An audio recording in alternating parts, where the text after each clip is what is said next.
ललितलाल प्रधान का सादर नमस्कार। आइए दोस्तों, हमारा देश भारत और भारत की हृदय स्थली छत्तीसगढ़, आज मैं छत्तीसगढ़ की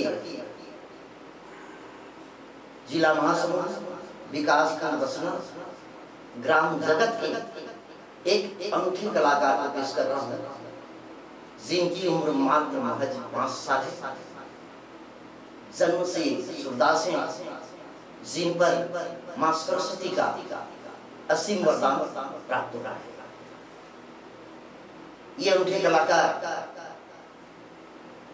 छत्तीसगढ़ी, हिंदी और उड़िया तीनों प्रारूपों में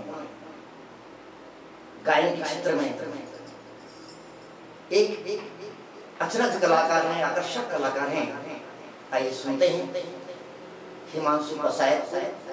दोस्तों, हमारे YouTube चैनल को सब्सक्राइब करें, सुने और हिमांशु प्रसाद को शुभ आशीर्वाद दें, यही हमारा निवेदन है। आइए सुनते हैं इस अनूठे कलाकार को एक छत्तीसगढ़ी गीत के माध्यम से।